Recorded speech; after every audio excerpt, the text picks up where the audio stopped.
From the music that pops up in your playlist to the smart assistant that organizes your entire day, artificial intelligence isn't some far-off sci-fi concept anymore. Nope, it's totally woven into the fabric of our daily lives. And as we lean on this incredible technology more and more, it brings up a huge, and I mean really urgent question. What is it actually doing to our own brains? So, today we are diving into what might be one of the most important debates of our time. Is AI, this amazing cognitive partner, something that's going to boost our minds in ways we've only dreamed of, or is it a crutch that over time might actually make our most important mental skills a little weaker? A blessing or a curse? Okay, let's get into it. First up, let's talk about the incredible promise. The really optimistic view here is that AI isn't here to replace human thought at all. Instead, it's a powerful new partner that can help us, support us, and maybe even help heal our minds. And hey, this isn't just some theory. The research is already showing some pretty profound benefits. For kids, AI reading buddies can boost comprehension just as much as an adult can. In the medical world, AI is becoming a huge part of cognitive rehabilitation therapy, helping people get their skills back after a brain injury. It's also offering personalized support for folks with neurodevelopmental disorders like autism, and even helping those with diseases like Alzheimer's to live more independently. The potential here for one-on-one learning and therapy, it is absolutely staggering. But AI's job goes way beyond just crunching numbers. According to Dr. Ying Yu from Harvard, it's actually being developed to strengthen our core human abilities. For example, there are AI tools out there right now helping kids on the autism spectrum to sharpen their communication skills. Now that is a powerful example of how this technology could actually bring us closer together, not push us apart. But there's always another side to the story, right? And here it is. There's a growing worry that our reliance on AI might be making our own minds, well, kind of lazy.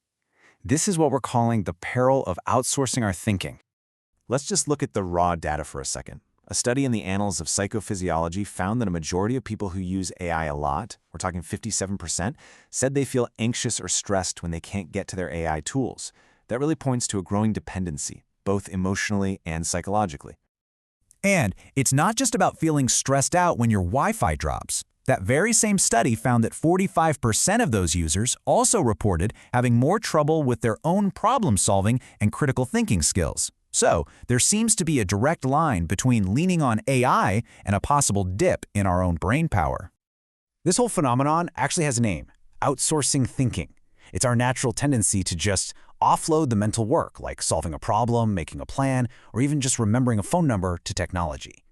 The real risk here is this subtle little shift, where we go from being active creators and thinkers to just becoming passive consumers of whatever answer the AI spits out. Okay, so why? Why does this happen? What is it about our own brain and this incredible technology that puts us at risk like this? To really get to the bottom of it, we've got to compare how we learn with how an AI learns. And it's a really fascinating clash between biological, squishy adaptation and cold, hard machine optimization. Right here, you can see the fundamental difference. Our brains run on neuroplasticity. When we struggle with a math problem or practice a new language, we are literally, physically strengthening the connections between our neurons. It is a total use-it-or-lose-it system. That struggle is not a bug, it's a feature. And AI, on the other hand, learns with something called backpropagation. It's basically a super efficient error correction system that's designed to find the quickest path to the right answer, completely skipping the very struggle our brains thrive on.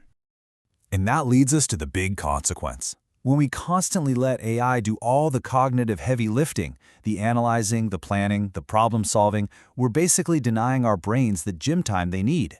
Those neural pathways can actually get weaker from disuse. You could call it cognitive atrophy. We seriously risk losing the very skills we're asking the AI to handle for us. So, what do we do? Where do we go from here? Look, the answer is not to just throw away these amazing tools. It's about building a new, healthier relationship with AI. One where we make sure we stay firmly in the driver's seat of our own minds. So how do we actually do that? Well, Dr. Ying Su suggests a really simple but powerful strategy called triangulation.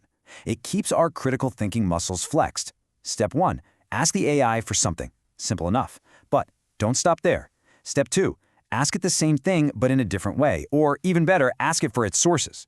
Then, and this is the crucial part, step 3, compare what it gave you with what you already know. Or check it against another source you trust.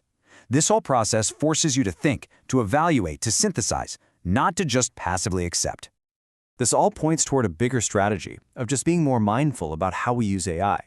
For parents and teachers, that means being a co-learner. Get in there and explore these tools with your kids, don't just watch over their shoulder. For every single one of us, it means paying attention to our own habits. Ask yourself, am I using AI to make my thinking better, or am I using it to avoid thinking altogether? The goal is to embrace that productive struggle we talked about, and more than anything, question everything. Be an active user, not a passive one. When you get right down to it, this is our collective challenge, but it's also our opportunity. The real goal, as one paper so perfectly put it, is to chart a course toward a future where AI serves as an enabler of human flourishing rather than a harbinger of obsolescence. It's about creating a true partnership, a real human-AI symbiosis.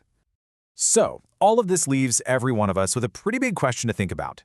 As these tools get smarter and more tangled up in our lives, we each have to decide, how are you going to use AI to make your mind stronger, not just to supplement it?